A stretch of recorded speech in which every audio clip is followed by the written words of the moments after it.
I always recommend that you start your day logging into your MLS. And you can look at this little Market Watch tab here. And in that Market Watch is, you can adjust customize it, but this is the overall Southwest Florida MLS in the last 7 days. New listings 980, sold 1040, pending 1162, and look at price decreases 1188. So you had more price decreases than you had new listings. You had about the same number sold as new listings. You had pendings that are holding pretty strong at 1162. But what you really need to focus on is how many more price decreases there were than new listings. So price decreases are essentially work a lot like new listings in that they've been repositioned in the market. And you can go ahead in and look at these by just clicking on that hyperlink. And lo and behold, you'll get a list of all of the price decreases. You see some are down as much as 7%. There's a 9%. A lot of them are small. But one of the nice things you can do is you can customize this by going in here to customize it. And you can, just like you can a search in MLS, you can look at markets. You can look at particular configurations. You can look at developments. You can look at particular type of activity within developments. You can look at geocodes. So you can set yourself up a custom search. And if you have working with a buyer or working with, want to go on a listing presentation, you want to talk about what's happening in the market. This is really a handy little thing to do. So you can customize it. You can look at every one of these. So if you wanted I always recommend, if you have a listing, that you set yourself up with a search and have that search show you any new listings, pendings, withdrawals, expireds that are going on within the development of your listing or within a radius of your listing. And then when something happens in your market, you can get a text message or an email or combination. So always, for all of your listings, set yourself up with a search that can keep up with what's going on day to day. And you can also, if you're working with a buyer, this concierge search is nice because you can set up a search, and rather than send them every property that meets their criteria, you can set it up as a concierge search, which means it will notify you when new properties come on the market, and you can look at them before you send them to your customer. If your customer is looking for something particular, like I want to pay in the range of 800 to 850, but I don't want to have to do any updates. I want the place to be completely updated. So you might set up a search that searches for the keywords updated or renovated in the property description. And you can go ahead through and get all the listings that meet your customer's criteria sent to you first. You can look at the pictures and make sure you're not sending them something that they absolutely couldn't care less about. That's all about, has to do with your credibility. You're working with them, you're out front, you're showing them what's in the market. So when things pop up, you can get a concierge listing to take a look at what's happening in the market. So I just have one set up here, but these are all the new listings and when they were emailed, okay? And I can look at these and see what they look like before I send them. So if I'm looking for something in Naples and I have, how about this one in Augusta Boulevard? Village Green. So, I can look at this and say, wow, that's pretty cluttered. And I might not send them this property. Especially when they send you 8 pictures of the clubhouse and no pictures of the inside until the end, that they're probably talking something that isn't, quite updated. And so I'm just saying you can filter these and say, no, I don't want to send that property. So you can always look at them before you send them based on your criteria. Okay.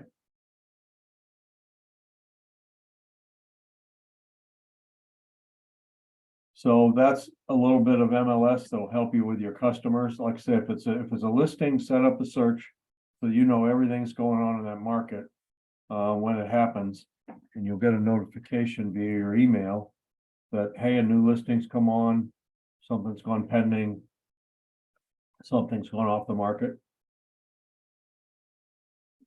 So that if your seller wants an update every week, you'll have all that information right at your fingertips. Again, take a look at this. There's a wealth of information here in terms of what's going on in the market, and you can customize it, as we've talked about, to produce a daily result that you're interested in. And then also you have your access to InfoSparks, which is a widget on my screen, but you might not have it set up that way. So you can go to this InfoSparks right here. And this has just been updated for the month of March for all of these different markets. So you can start to take a look at the March numbers. Now, we don't publish the March stats until usually the 9th or 10th, because there's still data coming in after the end of the month, like the month ended Friday. So there's still probably some data coming in at least through next Wednesday or Thursday. But you can start to see that the median price went up in the Naples market. New listings down over last year. So you can start to take a look at what's going on in the market pretty early on in the month and share that information with your customers. The national news is not doing a particularly good job of portraying our market. And so I think that it's a good idea for you to have a good control over what's going on in the market using what you pay for every month, your MLS. You can add areas, you can add developments, and you can regulate price ranges. So there are a lot of things you can do with this software. And as I say, it's accessible right from the desktop of your MLS. All right, that's my market spiel. The market is still, if we look at it, still very active and still has a lot of opportunities out there for your customers. So even though the national news and some of the other printed material you see says that there's a big change in the pricing and things are getting worse in the market, that's not really happening too much in our market. You see that there's a lot of price decreases, meaning that people are adjusting their price down. The other thing that I see here is in the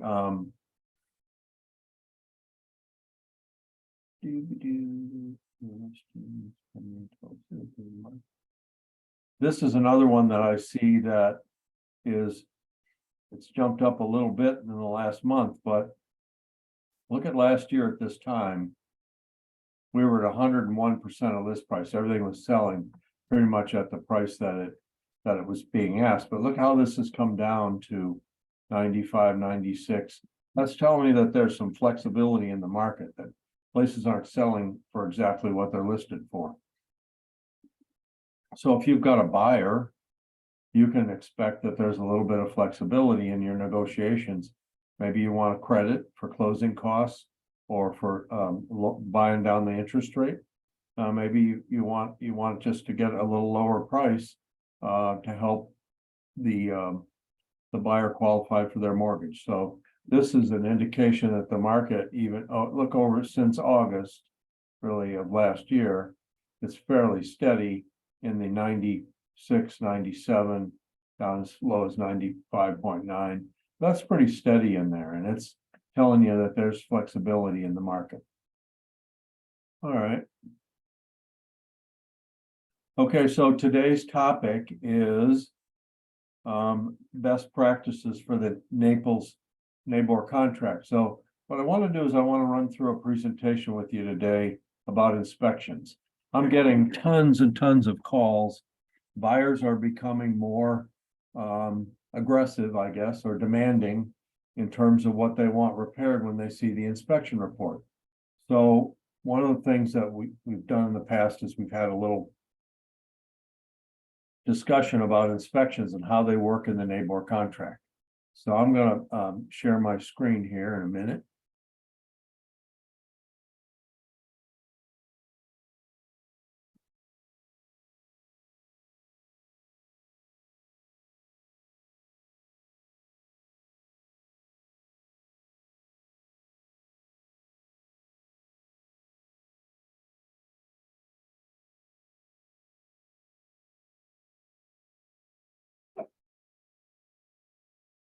So everybody see that okay?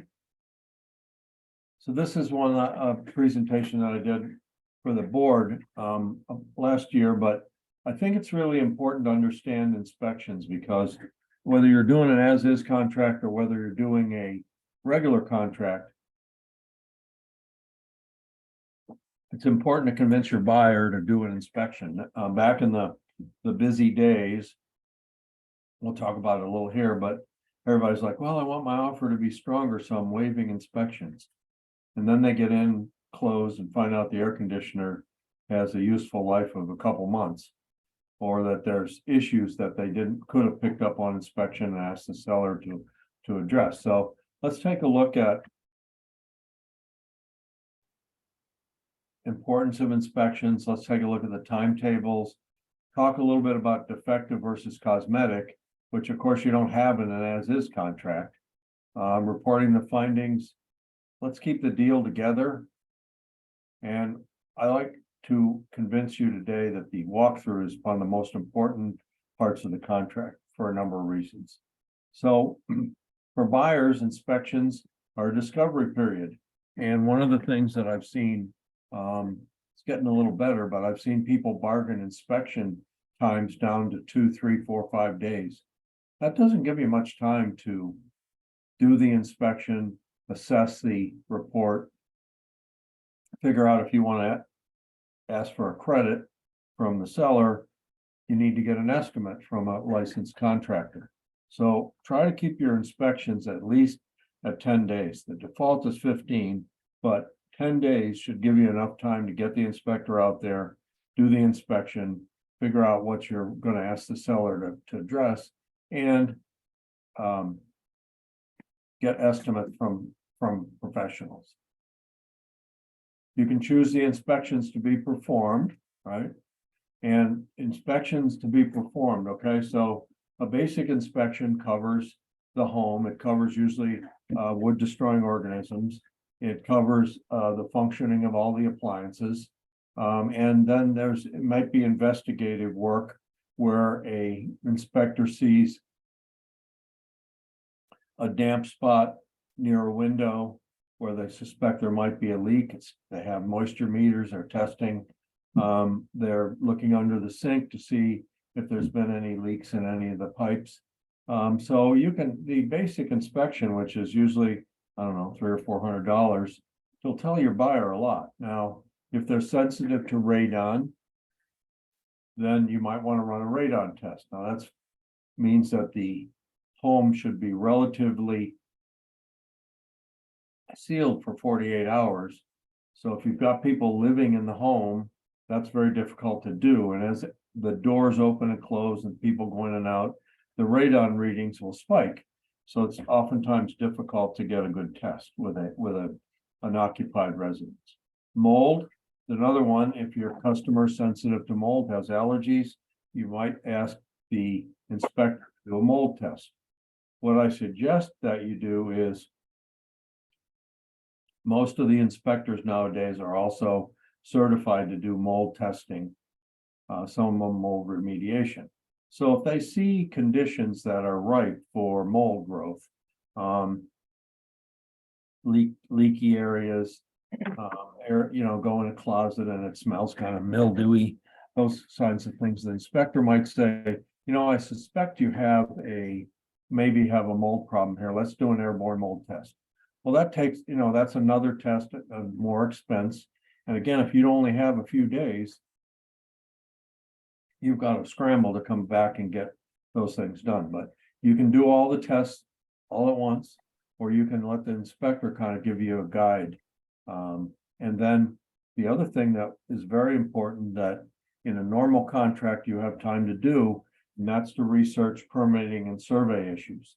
So we don't want to inherit open permits. We don't want to inherit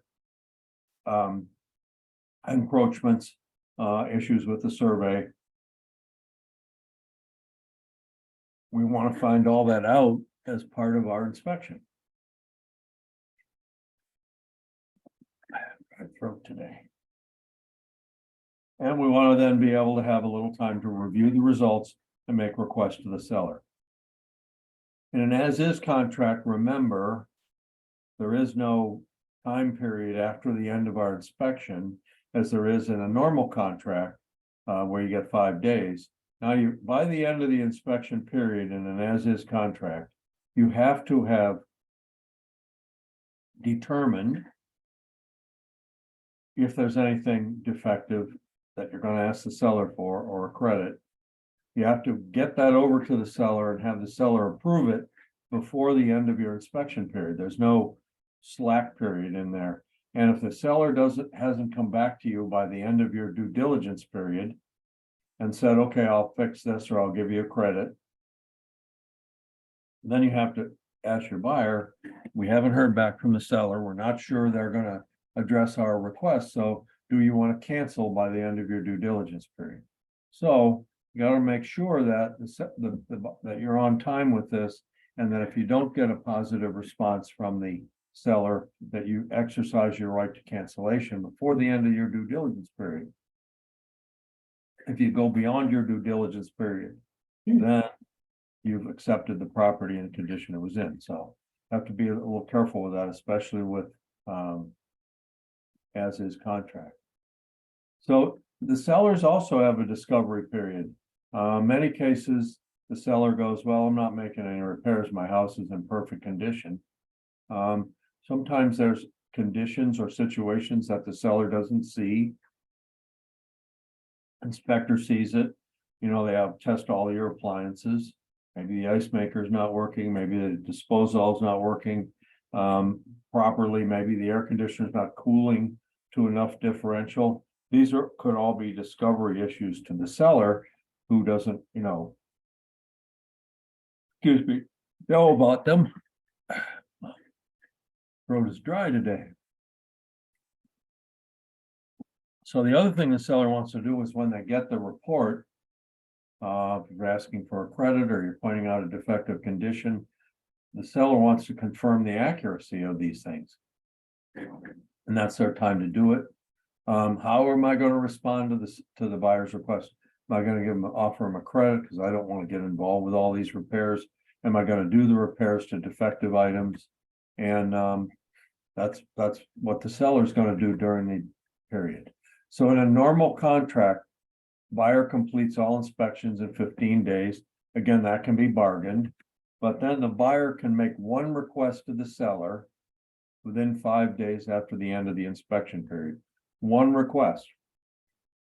So you have to make sure, if let's say you're going through there and the inspector says, I'm not a roof expert, but it looks like there might have been some leaks up there in that roof.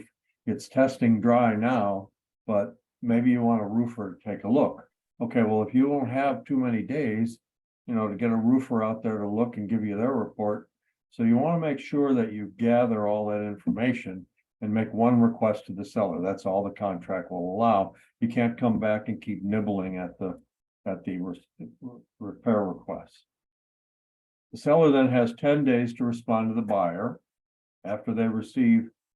So if the buyer makes the request in 2 days, then that buyer seller response period starts a little bit earlier, and the seller has up to 10 days to answer to the buyer.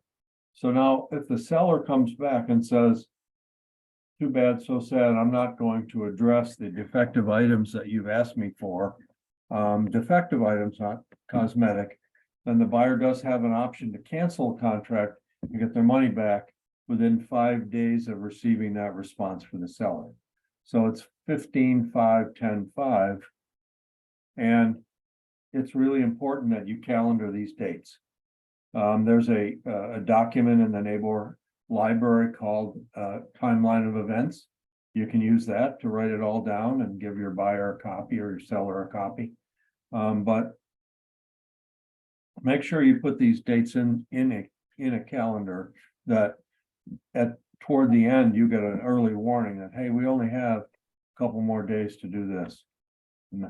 And that'll keep you on time and keep you from being delayed and asking for your request.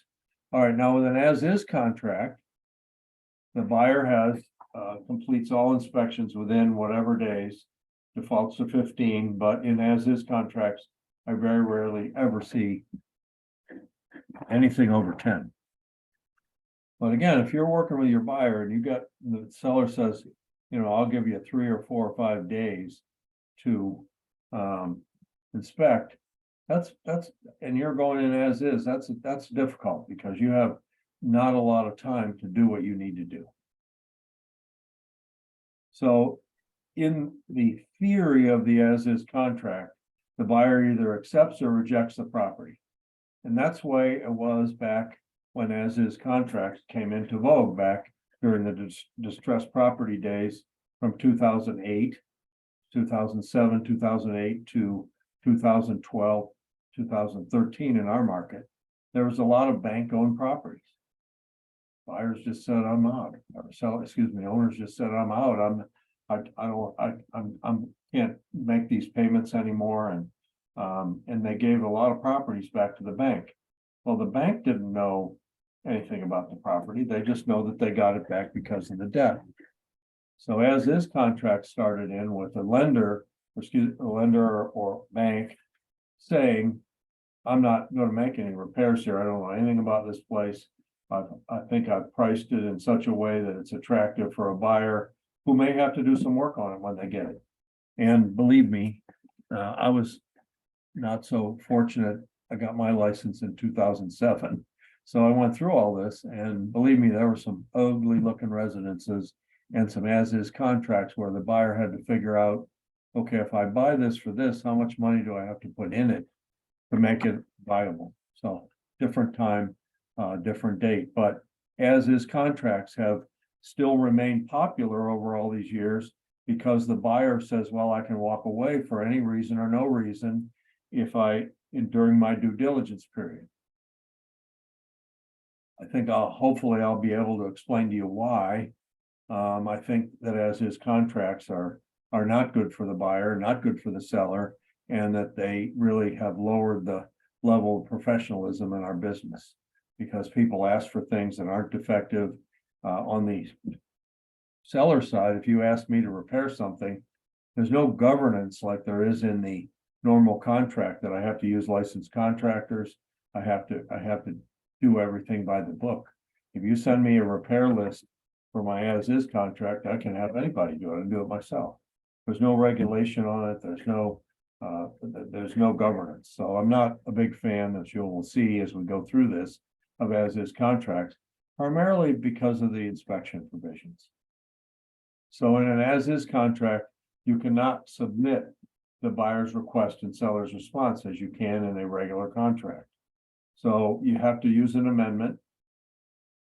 You have to spell out what it is you want from the seller and why. And you don't really have to have estimates or anything. You just have to make the request. So as opposed to the regular contract, if I'm asking you for a $10,000 credit, I've got to give you a list of estimates by licensed contractors as to what makes up that $10,000. You can request a repair or credit by an amendment to the contract. And remember, that the amendment the seller has no obligation to respond to you.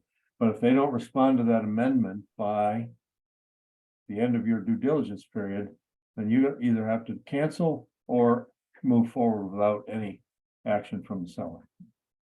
But remember, the seller has no obligation under an as-is contract to make any repairs or credits. And there's no 5-day window for the buyer to cancel. It's either I cancel by my end of my due diligence period, or I move forward and accept the property the way it is today. Okay, so here's a big core part of the NABOR contract that is absent completely from the as-is contract, and that's what's defective and what's cosmetic. And we go to great lengths in the contract to define what is defective and what's cosmetic. I think these lines need to be updated for the newer version of the contract, but basically there's an extensive definition of defective. Systems and equipment not operational, radon greater than 4.0, or toxic pathogenic mold. The NABOR contract eliminates non-allergenic, non-toxic molds from being defective. And there's been a great deal of criticism over the years for that. But if you take a look at most of the forms of non-allergenic molds, you find that they're common everywhere. They're outside. They're not harmful, but they're there. And welcome to Florida, we have mold.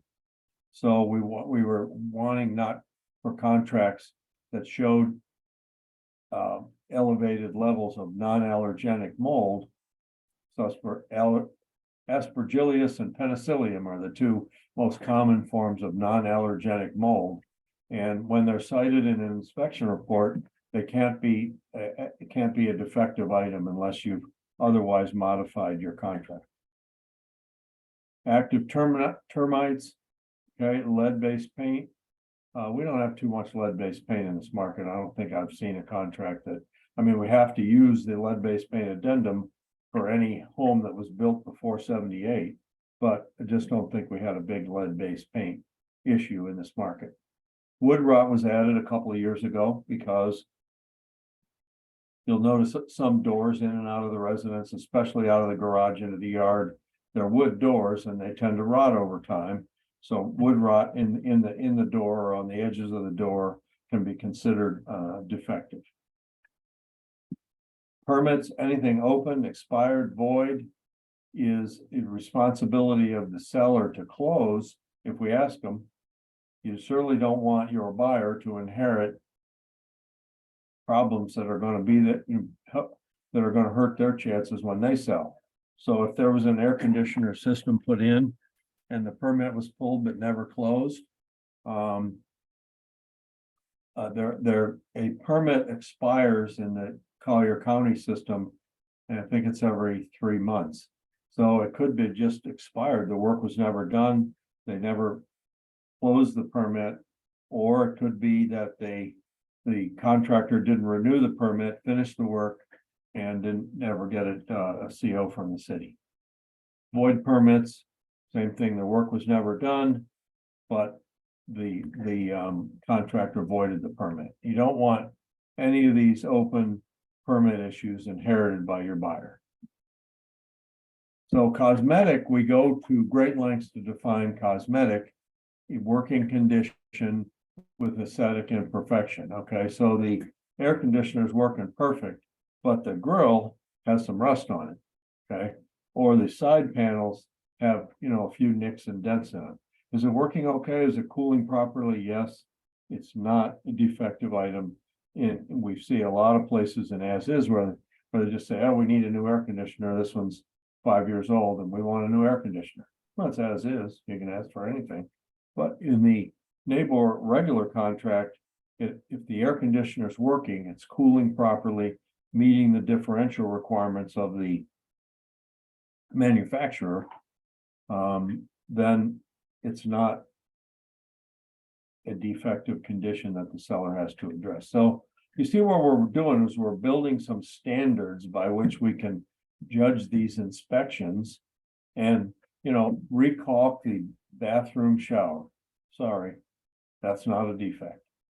Corrosion, normal wear and tear, scratches, cracked roof tiles, cracked now, not missing, not out of place where water can get through into the underlayment. But cracked roof tiles, cracks in floor tiles, we're built on sand here. There's shifting of the whole home as time goes on. And if they're not trip hazards where the surface is elevated to where you can trip over it, if they're not trip hazards, just a simple crack, not considered defective. Torn or missing screens. They're defective in the FAR contract. Torn screens are, but torn or missing screens are not considered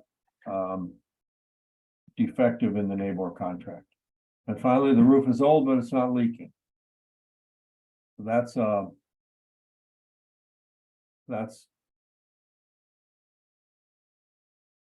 standard that the contract maintains, and one, whether you're representing the seller or the buyer, it's a standard by which you can go by whether you agree to do a repair or give a credit.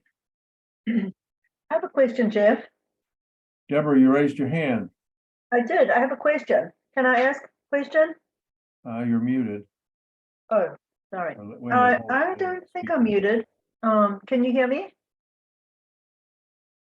My bad, my speaker's not on. Can you hear me? Yeah, go ahead. Okay, cool. Alrighty, so buyer submits inspection requests to seller, and the items that are listed here, in the contract that specify need to be repaired by the seller. Do they have to repair them, or if the buyer sends the request, or can they reject it? If it's defective and the buyer has asked the seller to either repair it or give them a credit backed up by a licensed contractor, the seller has to repair it, or the buyer has 5 days after receiving the response from the seller to cancel the contract, get their money back and move on. If the seller says no. Correct. No to a defective item. I'm sorry, what was that? No to an item that's defined as defective. As defective, okay. So only if they say no to an item that's defined as defective can the buyer terminate the contract. Can the seller come back and say they'll do some of those things and not all of those things, and then same thing, buyer decides? Yes, we'll cover that in a couple slides here, but the theory is we're trying to keep the deal together. We want the seller to know that they have to repair defective items.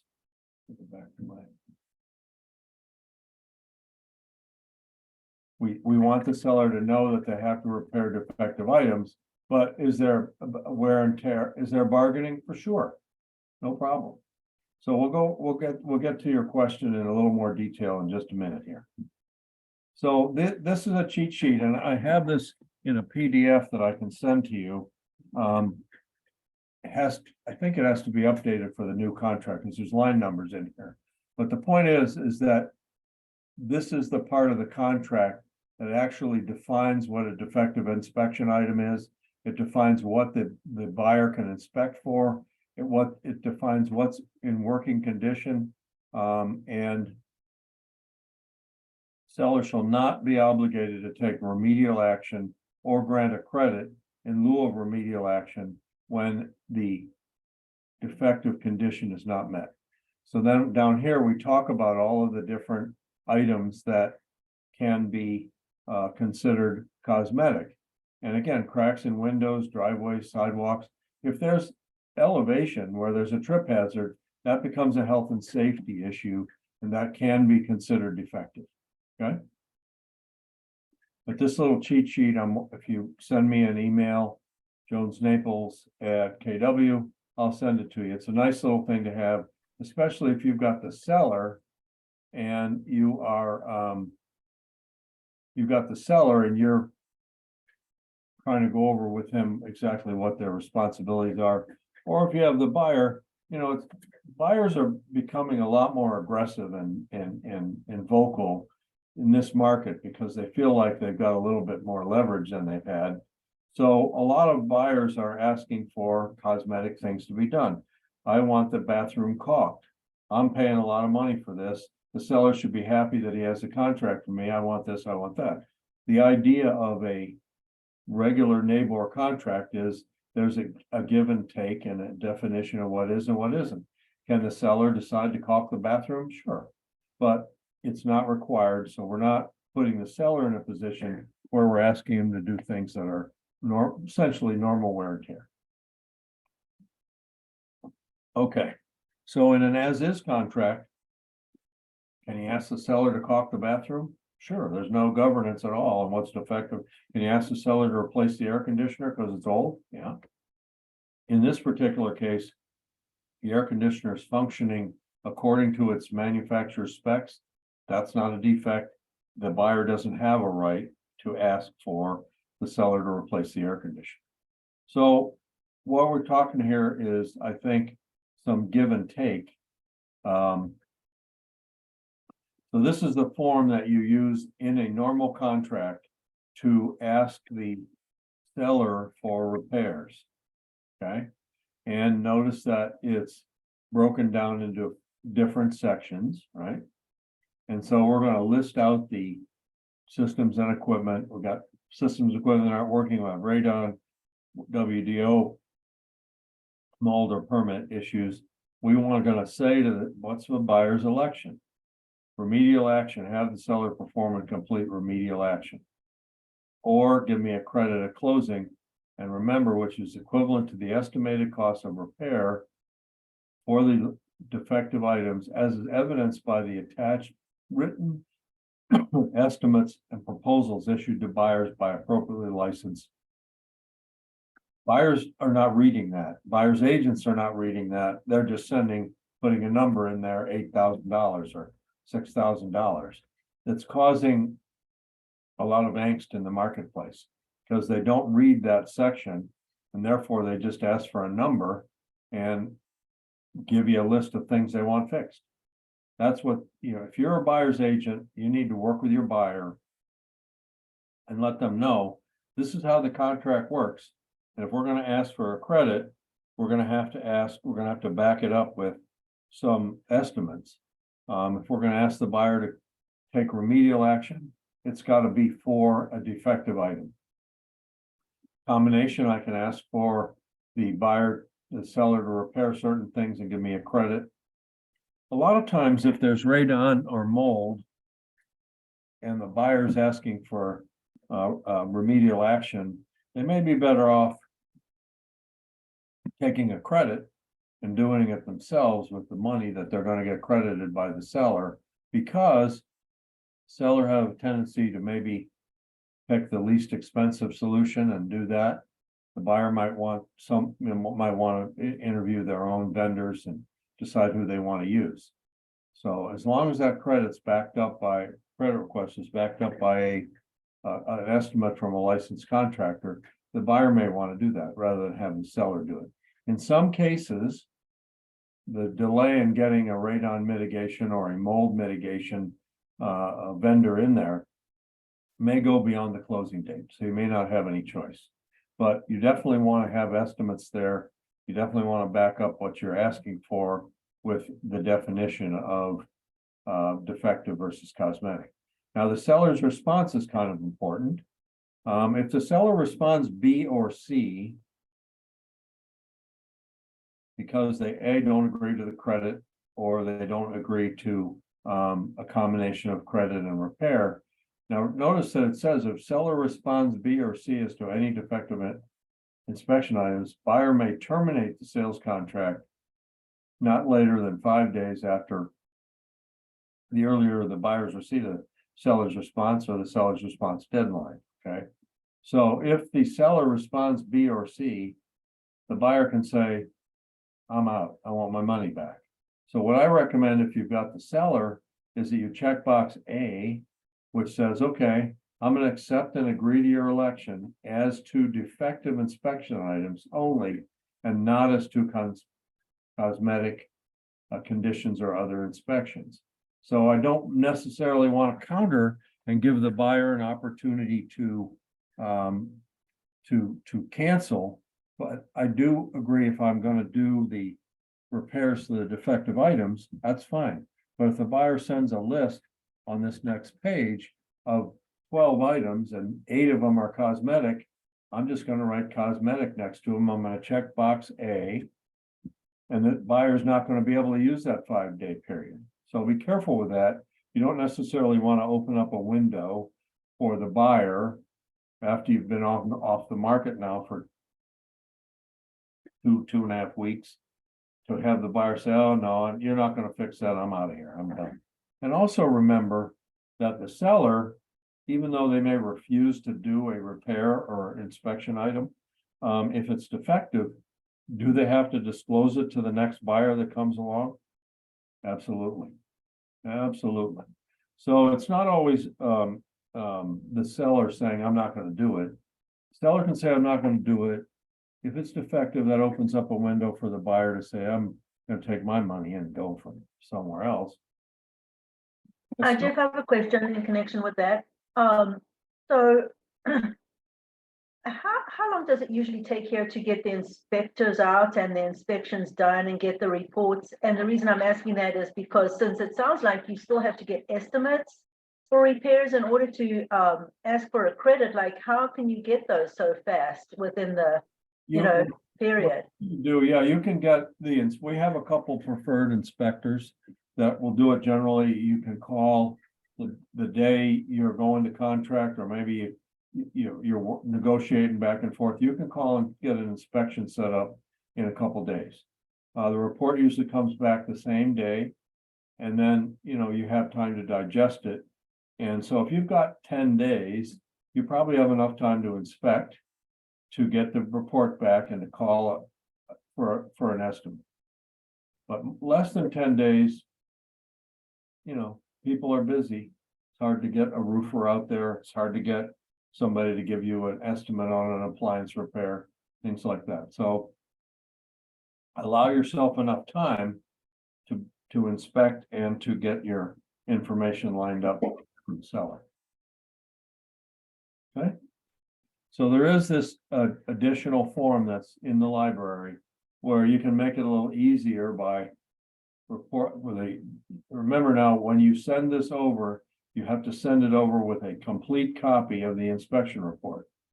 A lot of people don't send that inspection report. Well, how am I? Or they send the summary page that says, here's the things that can go wrong or are wrong. And if I don't have the inspection report where I can see the pictures and see what they're talking about, I can sometimes not understand what the request is. So make sure you list these things out. Try to limit yourself to with your buyer to cosmetic conditions, and list them out and list what you want. And if you want a credit, write a credit next to it. Now the seller has 10 days to say, okay, I'm going to look at this. I'm going to get my own estimates. I may have somebody look at the roof in addition to your inspector. So the seller has time to respond, but you've given him a list here of what you're asking for, and you've backed it up if you're asking for a credit with vendor quotes. So what's this all about? I mean, the last time I looked, the only way we get paid is at the closing table. So every deal that blows up because of inspection items, I think our pay is somewhere around this number right here, 0. So try, I think, to have the spirit of working with the other side and say, hey, what can we do to keep this deal together? What can we do? And here's a few suggestions. Okay. Don't have the buyer antagonize the seller by saying, I want all these little cosmetic items done, because maybe if they've asked for a substantial credit for something else, the seller's more likely to say, oh, okay, it's a problem, needs to be fixed. I'll give you the credit or I'll get it fixed. But if you got a lot of little ticky-tack items on there and the seller, I mean, I get a lot of the agents that bring me those things and I'm like, no, we're not caulking the tub. No, we're not worried about the cracked tile in the lanai. You know, they just go through and all these things that are asked for are not truly defective. So therefore the seller and the seller's agent can get a little bit angry with you and maybe not be so cooperative on extending the closing date or doing something that your buyer might need. So try to eliminate, you know, the small ticky-tack items from your list. If you're gonna, you know, again, Deborah, is a good question. I think it's a good idea to get a couple estimates. You know, there's a theory that if you live in Naples, you have $100 bills hanging out of your pocket. And a lot of these vendors, when you ask them for an estimate, they're licking their chops. They're like, oh yeah, I can fix this for, you know, $10,000 when it's a $500 repair. So be careful. If you get an estimate that seems ridiculous, try to get another one. And over time, you'll develop a list of vendors that you work with that you can call and say, hey, give me an idea what's this going to cost, and just shoot me over an email or a piece of paper, you know, backing up your quote. Okay, so that's okay, just get an email or something, not an official like estimate Well, possibly. it should be something that's, you know, substantiated. It could be from the vendor's email, it could be a quote, but yeah, I mean, something that says this is a licensed, skilled person that's given me this cost. So leave your ego and emotions out. There's a lot of emotions in the market. I mean, there are a lot of crazy people. Now, remember what's happening here now. There's less transactions by a bunch. 6 million transactions in 2021, 4.2 million this year. That's a lot of transactions. So people are a little bit more edgy, maybe a little bit more willing to tell you to go jump in the lake when they probably shouldn't be doing that. So try to keep the emotions out. The buyer and the seller may get emotional. The buyer wants this, the seller wants that. But if you're in the middle, try to say, wait a minute, this is my house. This is my chance to bring a buyer and seller together and to get it to the closing table. This is another one we've talked about before. Remember that seller must accept responsibility for defective items that are disclosed to him by the buyer, and they must represent that. Now, everybody says, well, can I keep a copy of the inspection report? So I'm the listing agent. Only if the buyer who's paid for the report agrees to in writing to give it up to you. You can't just take the inspection report that buyer sent over to you and keep it for use in future contracts. It's not your property. If the buyer sends you an email, the buyer's agent sends you an email, say, go ahead and use the inspection report, we're fine with that. Okay, I get that. But if you don't have permission, just because they sent you the inspection report, doesn't give you possession. Seller's got to disclose this to the next buyer. This is true whether it's an as-is contract or whether it's a regular contract that falls through. I have to disclose it if I know that it's defective.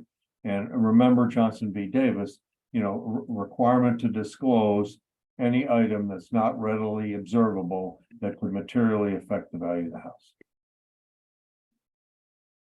Again, we talked a little bit about the buyer may want to take credit to have the work done themselves afterwards with a contractor they trust, or with a you know, a mold remediation or radon remediation with a vendor that they prefer over what the seller might use.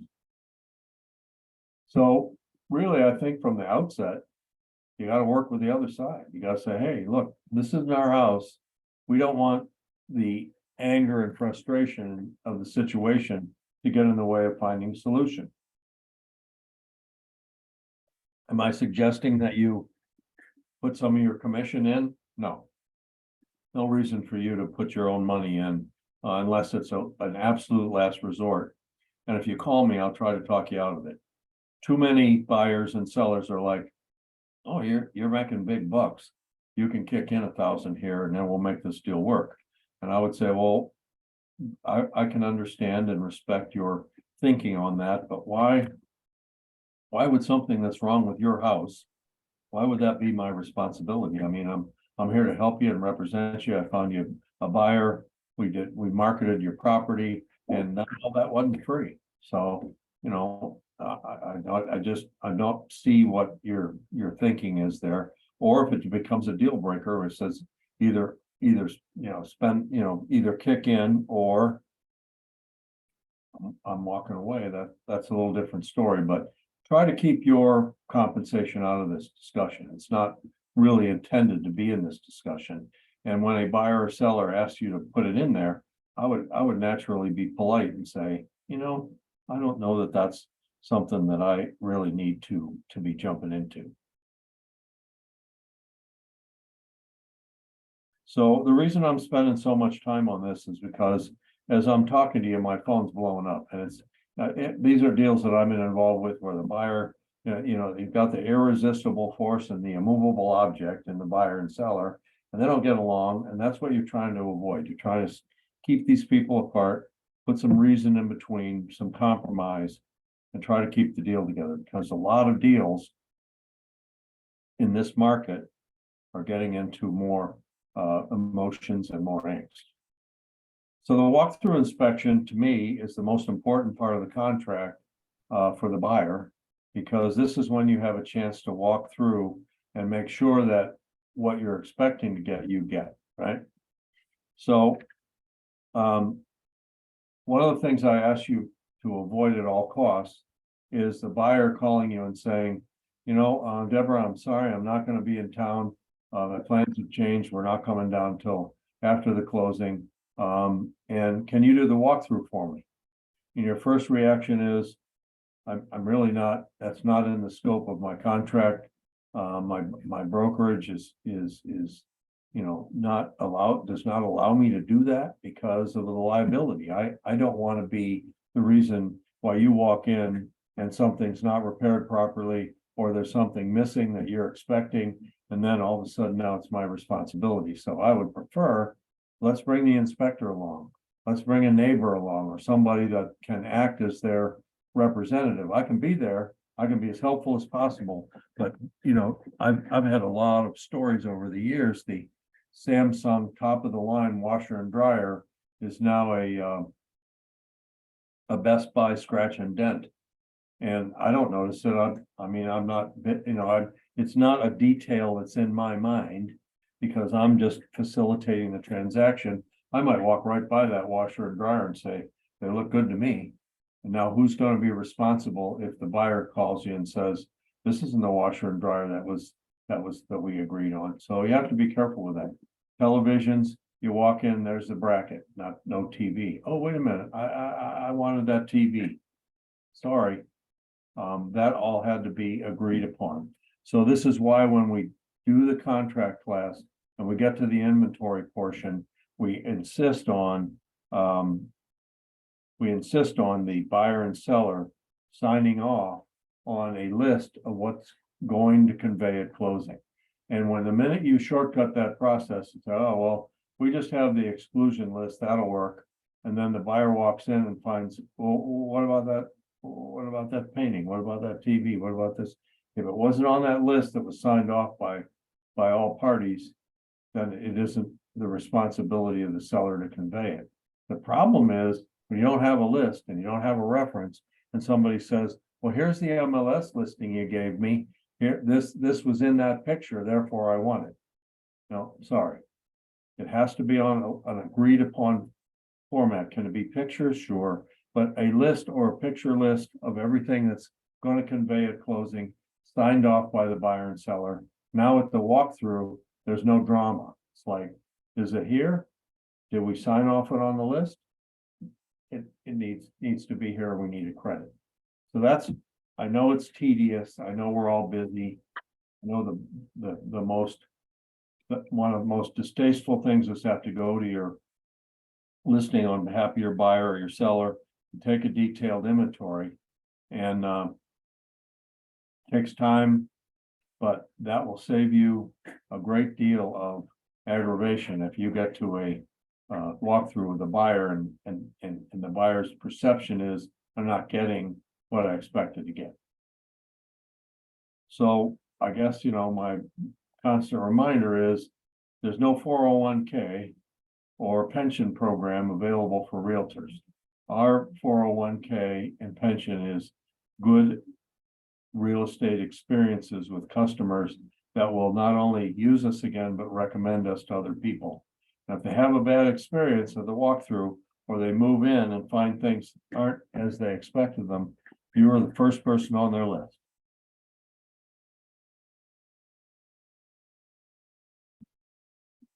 So our E&O coverage that we have on you to cover you in the event that something goes wrong in a transaction and one or the other parties sues our brokerage, we have errors and omission insurance that will gladly cover you if you stay within the guidelines.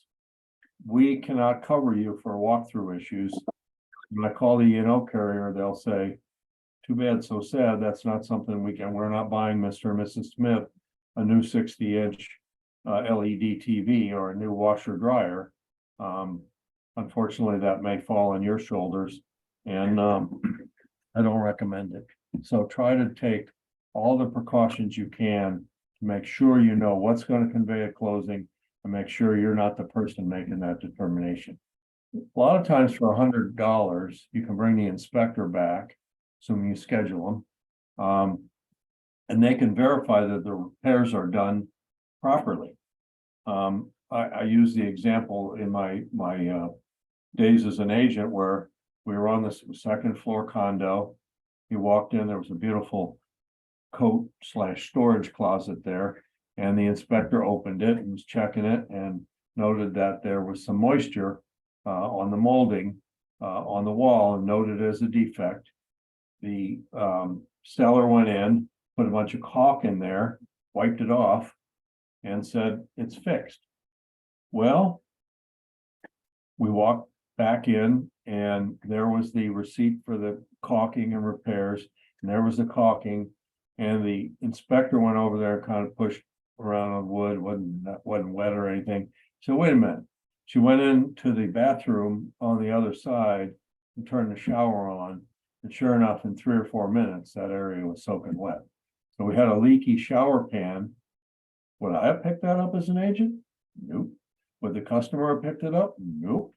But we were able to get a $10,000 credit from the seller at closing, because that's what it takes to go rip a whole shower apart, take the pan out, put an all new pan in, replumb it, then tile the whole shower, because you can't match the tile in the shower. So that's a case where the inspector, through their intuition, found a big problem that would have otherwise could have caused a leak to go downstairs and flood the apartment below, could have done a lot of things. But if it had happened, Jeff's name would have been changed to MUD, and you don't want your name changed to Mud. You don't want the blame for that, even though you might not have had anything to do with it. The customer relied on you to get them safely into their place without any ramifications. And when you stay in touch with them and ask them when they're thinking about selling again or moving again, or do they know of anybody that's moving, that's a classic way to have a customer say, no mas.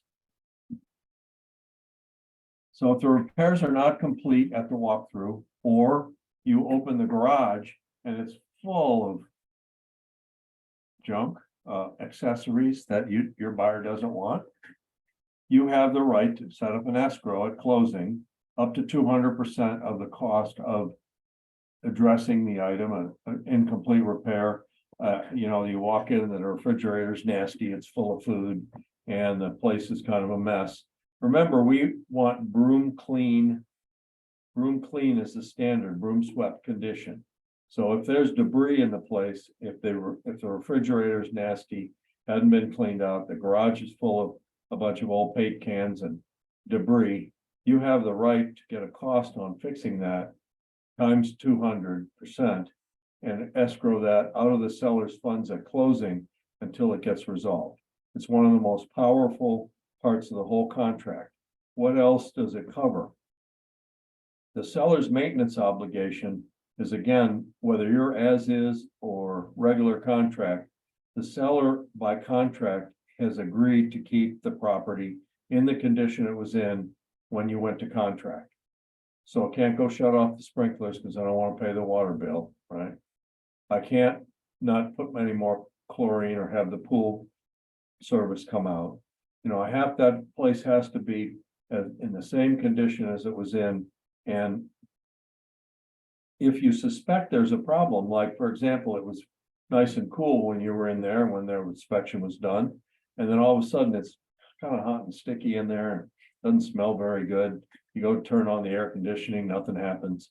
So you have the right as the buyer to make sure that everything is what it was when you went to contract, and you have the provision to escrow up to 200% of the cost of remedying this situation. Now, is the 200% a cap on what the seller has to pay? Nope. It's 200% escrow. If it costs more, the seller has to pay more. Whatever it takes to address that repair, whether or not it's escrowed, still has to be done by the seller. It's not. Does it say that somewhere in the contract, the 200% plus? Yep, it's right in the contract. It's in the walkthrough paragraph.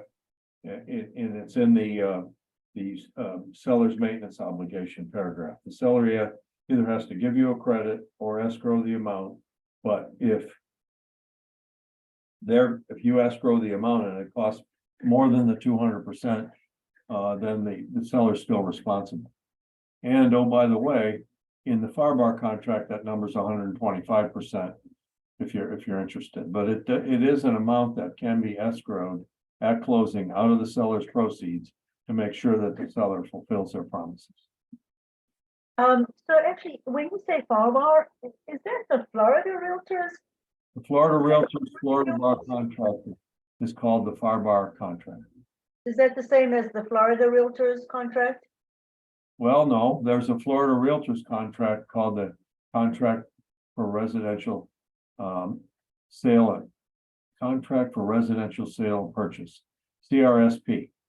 That's a third contract that's maintained by Florida Realtors. There's the Florida Realtors Florida Bar, which we call FARBAR. There's the Florida Realtors contract, which is the CRSP. And then there's the NABOR contract. So those are the three. We don't see too many of the Florida Realtors contracts. They used to write them a lot over on the East Coast. We'd see them every now and then, but we don't see too many of them anymore. Usually when somebody just picks the wrong contract out of the library.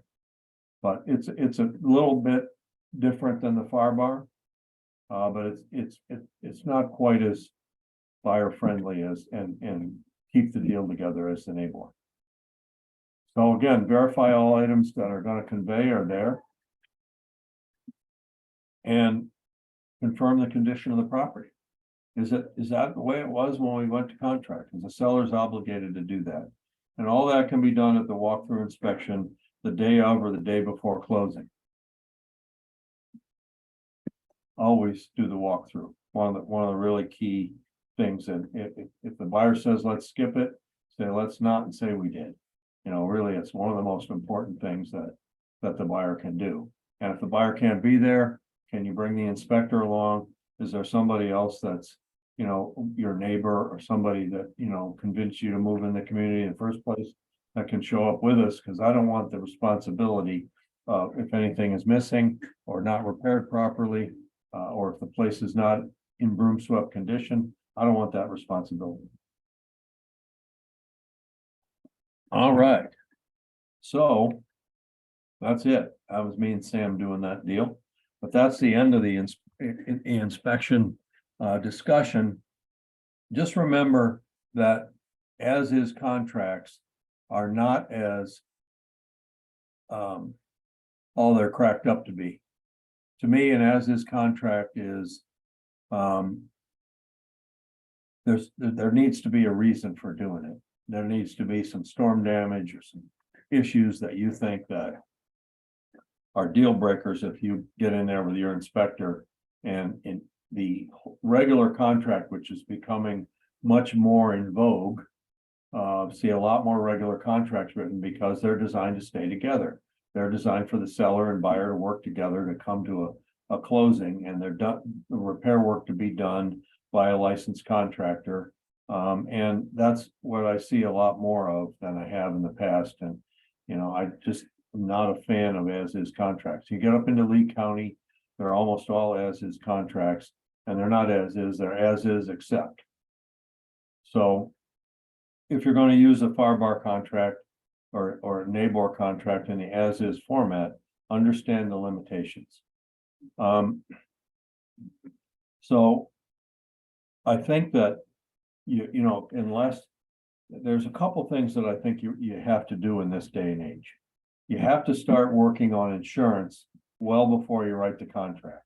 Yes, there's a rider for the FAR contract, and there's some talk about putting a rider in the NABOR contract that says that the insurance is viciously expensive, where I am expecting to pay $2,000 and the best quote I can get is $12,000. You know, that's something you need to find out before you write the contract. So if a buyer is working in an area or in a neighborhood, it's a good idea to reach out to the insurance agent and say, hey, what are the relative general liability insurances? If it's a condo, remember that the condo association is responsible for everything in the building into your drywall. All you're getting as an owner is an owner's policy that covers everything from the drywall in. Much less expensive, much less risk. But the condos now are getting hit with big insurance increases. There was one the other day that the guy said that the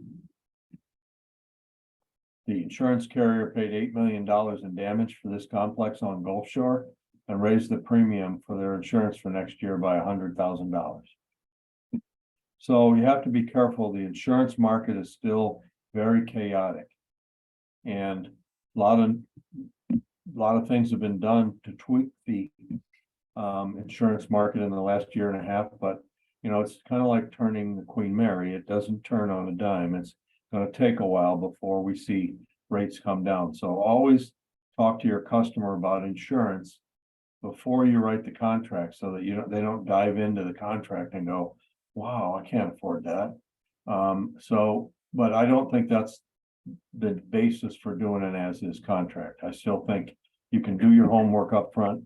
The other thing that I want you to remember is with the new FEMA flood system, you can get a flood quote in a few minutes because every property's been mapped as to their height, and the insurance agent can give you a flood quote in a matter of, you know, half an hour or less.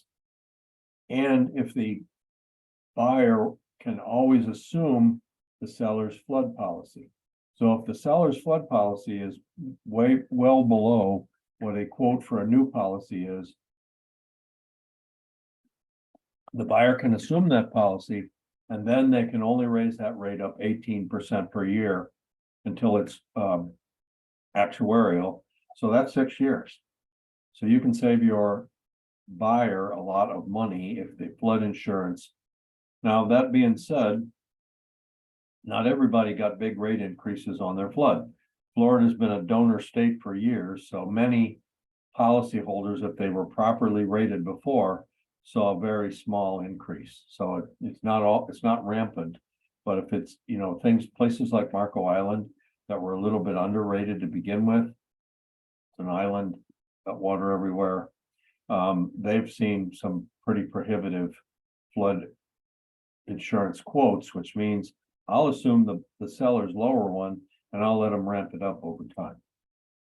So Jeff, a question, sorry. The other thing we need to be cognizant of is the taxes, you know, because those could change radically because of homestead. Is there a way we can find out taxes, what the new taxes would be? yes, you can call the property appraiser's office. They can tell you approximately what non-homestead. I mean, many people have multiple exemptions, and then there was this Save Our Home legislation that was active in the 90s, back when the property tax rates were increasing at 10-12% per year because the market was going up and the tax assessor wasn't catching up. So they passed a Save Our Homes rule that said that the property taxes for a homestead person can only be increased by 2% or CPI. So there was a lot of years when I owned a home that I was getting 2 and 3% increases and the market was going up 10. So those that didn't have homestead were paying increased taxes. We finally capped it by law at 10% per year, the maximum we can raise the property tax for a non-homesteaded person, whether it's second home or primary home. But at some points in time, people were getting big increases. So you can't tell by what I pay, because I've got Save Our Homes money in there. I've got a homestead exemption. You may have a widow's exemption or other senior exemptions. They're passing more exemptions every year. I think we just passed one last year for first responders. So call the property appraiser's office and say, what is the you can find it in the tax bill, but you can also call the property tax appraiser and they'll pull the file and tell you right away. Remember that you can't homestead in the first year you own the property, right? Homesteading says, I live in this place on January 1 of this year as the true sole owner of the property. That means, remember, taxes are done in arrears. So that means that homestead's going to kick in on the 2023 appraisal, which is not going to be payable until March of 2024. So everything's a year in arrears. And remember also, if you're closing in October, the seller's paying 10 months of property taxes to the buyer on their closing statement. So oftentimes the buyer will call squawking in November saying, why do I have to pay this whole tax bill? Well, you don't, but it's your bill. And you got credited at closing for 10/12 of that. When it goes into November, they actually use the new tax bill for the prorations. So you have to be, and that, all these are little things I throw them in. Hopefully that'll help you at some point in time. But yeah, you can get pretty tangled up in Save Our Homes deductions and different exemptions. They're all listed there, but the property appraiser's office is very friendly. And another thing that I get a lot of is, well, I want to buy the furniture separately because I don't want it in the value of the house because I don't want to pay taxes on it. Well, that isn't really the way it works.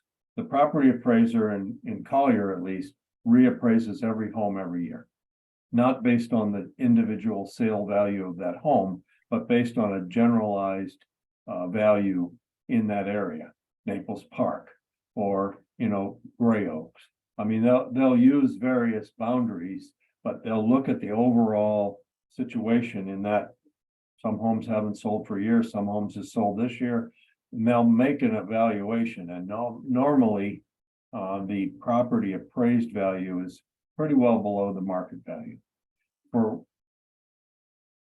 whatever, for reasons of the crash that occurred in the Great Recession, property values actually were less than appraised values because the appraised values couldn't come down fast enough to match what was happening in the market. But for now, the market values are well above appraised values, and the appraised values are not based on the individual sale price of the house.